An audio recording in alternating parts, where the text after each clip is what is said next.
Manusia membutuhkan asupan-asupan lain selain makan dan minum, dan salah satunya adalah asupan begituan. Ya, pada dasarnya, manusia normal membutuhkan hal tersebut, supaya bisa merilekskan saraf-saraf yang ada di dalam tubuh. Namun, bagaimana jadinya jika hal itu tidak terpenuhi selama bertahun-tahun? Mungkin akan terjadi lonjakan, hasrat yang membara dalam tubuh. Seseorang sampai hal itu bisa tersalurkan. Bu Naum duduk di tepi ranjangnya, menatap foto usang yang terpajang di meja kecil. Wajahnya yang dulu dipenuhi tawa kini tampak sayu. Tahun-tahun berlalu tanpa terasa, meninggalkan dirinya. Dalam keheningan yang hanya diisi oleh suara detik jam di dinding dan desa napasnya sendiri. Hari ini ia merasa berbeda. Ada sesuatu yang bergolak dalam dirinya, entah rindu, entah sepi yang semakin menggigit. Ia meraih gaun terbaik yang masih tersimpan rapi di lemari, menyapukan sedikit bedak ke pipinya, dan mengikat rambutnya dengan rapi. Ini pertama kalinya dalam beberapa bulan, ia merasa ingin keluar dari apartemennya, yang sempit. Di luar dunia tetap berjalan seperti biasa. Orang-orang berlalu lalang dengan kesibukan mereka, pasangan muda saling menggenggam tangan, anak-anak tertawa di pinggir jalan. Ia menghela napas panjang, mencoba merasakan kembali kehangatan kehidupan yang lama ia tinggalkan. Langkahnya membawanya ke sebuah toko buah kecil di dalam gang. Sebuah lonceng berdenting pelan saat ia mendorong pintu kayu yang sedikit berderit. Di balik meja kayu, seorang pria berdiri. Sandu pemilik toko itu, seorang pria yang tampaknya berusia jauh lebih muda darinya, dengan rambut sedikit berantakan dan sorot mata lembut. "Silakan, Nyonya." "Pilih saja yang ibu suka," katanya ramah. Nyonya Naum tersenyum, lalu mulai memilih beberapa apel merah yang mengilap di bawah cahaya lampu kuning yang temaram. Saat ia hendak membayar, suara gemuruh petir menggema di kejauhan. Hujan deras mulai turun, menciptakan tirai air di luar toko. "Maaf, bolehkah saya menunggu di sini sampai hujan reda?" tanyanya sopan. Sandu mengangguk. "Tentu saja." Duduklah sebentar, saya akan membuatkan teh hangat." Nyonya Naum duduk di kursi kayu dekat jendela, memperhatikan butiran hujan yang jatuh membasahi kaca. Ada kehangatan di dalam toko itu, bukan hanya dari secangkir teh yang disodorkan Sandu, tetapi juga dari perasaan yang mulai mengalir di dalam dirinya, perasaan yang sudah lama tidak ia rasakan. "Hujan seperti ini selalu mengingatkan saya pada masa muda," ucapnya pelan. Sandu tersenyum, menatapnya dengan rasa ingin tahu. "Masa muda seperti apa?"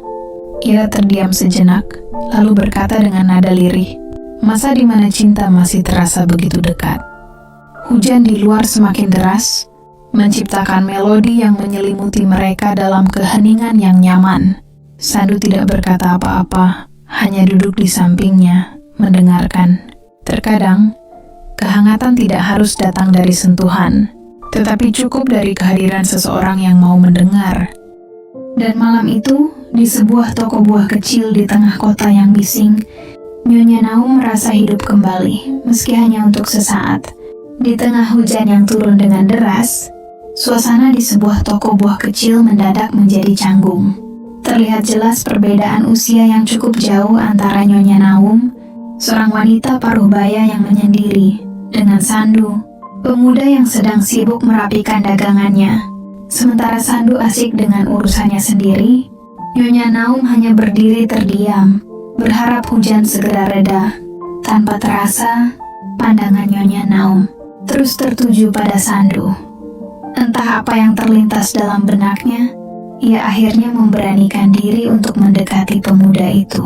Dengan langkah pelan, ia mendekat dan sambil membisikkan sesuatu dengan suara lirih, ia mengutarakan keinginannya. "Aku ingin main begituan denganmu." Ungkapan itu keluar perlahan, namun tegas. Sandu terkejut sekaligus tersenyum kecil, mengira bahwa hal itu mungkin hanya candaan. Namun tatapan serius dan nada suara Nyonya Naum segera menghapus segala keraguan. Tak hanya itu, ia bahkan bersedia membayar dengan uang yang tidak sedikit, sebagai tanda keseriusannya. Situasi yang semula canggung kini berubah menjadi momen yang membingungkan bagi Sandu. Di satu sisi, tawaran itu tampak menggoda, keinginan yang selama bertahun-tahun terpendam, siap untuk diluapkan. Di sisi lain, ia dilanda kebimbangan.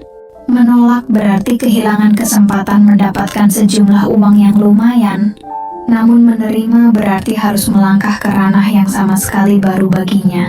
Tak lama kemudian, salah satu teman Sandu datang mengajaknya pergi, seolah sudah ada janji sebelumnya. Sandu pun memutuskan untuk menyusul, karena masih ada pelanggan yang harus dilayani. Namun keberadaannya yang sementara itu membuat Nyonya Naum semakin yakin. Sebagai bukti keseriusannya, ia menaruh sejumlah uang di kasir, dengan harapan Sandu akan memahami bahwa ia benar-benar menginginkan pertolongan untuk menyalurkan hasrat yang telah lama terpendam. Akhirnya Sandu memutuskan untuk maju dan menerima tawaran tersebut. Mereka pun masuk ke dalam ruang penyimpanan di belakang toko. Di sanalah, di balik tirai privasi yang terpaut dari pandangan dunia luar, berlangsung sebuah pertunjukan keintiman yang begitu intens. Momen itu bukan sekadar hubungan fisik, melainkan juga pelepasan emosi dan keinginan yang telah lama terkunci. Bagi Nyonya Naum, pengalaman tersebut seolah menyajikan surga dunia, sesuatu yang pernah ia bayangkan dalam kenangan masa muda, saat segala sesuatu masih terasa mungkin. Setelah momen itu usai, keduanya memilih untuk berpura-pura seolah tak pernah terjadi apa-apa. Sandu pun kembali melanjutkan dagangannya, sementara Nyonya Naum pergi dengan langkah yang berbeda. Meski hujan mulai mereda, perasaan yang baru ia rasakan membuatnya seakan hidup kembali. Pertanyaan pun terselip di benaknya. Apakah ia akan terus melanjutkan jalan yang baru ditempuh ini? Atau akankah ia kembali pada kehidupan lamanya dan menunggu waktu yang tepat untuk meraih kebahagiaan?